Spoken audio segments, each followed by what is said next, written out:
Here are your Court News Ohio top stories in 5 minutes. A Cincinnati man who murdered his neighbor in 1997 will no longer face the death penalty. In a 4-3 ruling on December 1st, the Ohio Supreme Court determined the aggravating circumstances didn't outweigh Rayshawn Johnson's bad childhood and other mitigating factors. This was Johnson's second time before the court after federal courts ordered a new mitigation hearing when it concluded that Johnson's lawyers gave him ineffective counsel during the sentencing phase of his trial.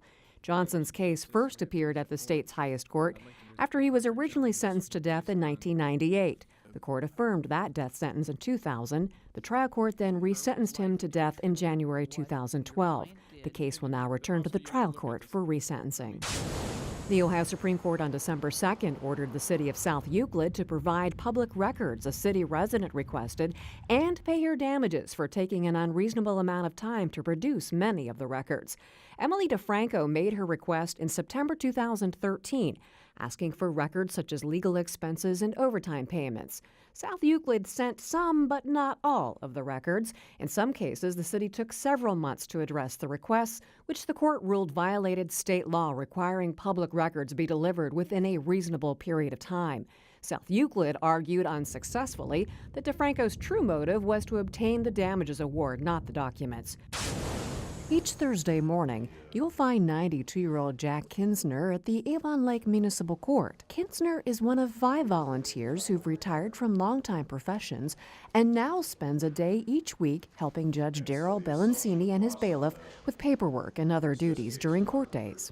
But I look forward to this because it's something to do, and I just enjoy watching the judge and how he handles all these people. We get all walks of life in here, and it's an education, and we speed up the court process. Judge Bellancini got the idea for volunteers in the courtroom from a newspaper article about a similar program in another court. His initial thought, it would help speed up the court process if the bailiff didn't have to leave the courtroom to escort defendants to the clerk's office. The added benefit is the unique skill sets each volunteer brings to the courtroom. I know all of them, so I know that they're good people, kind people, very professional, very caring.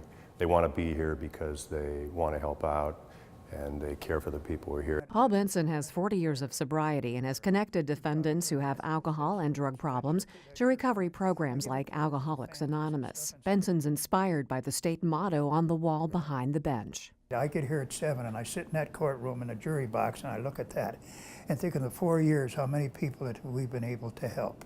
Retired NASA engineer James Davis also feels he and his fellow volunteers are helping the defendants. People are not familiar with the court and are very nervous about it.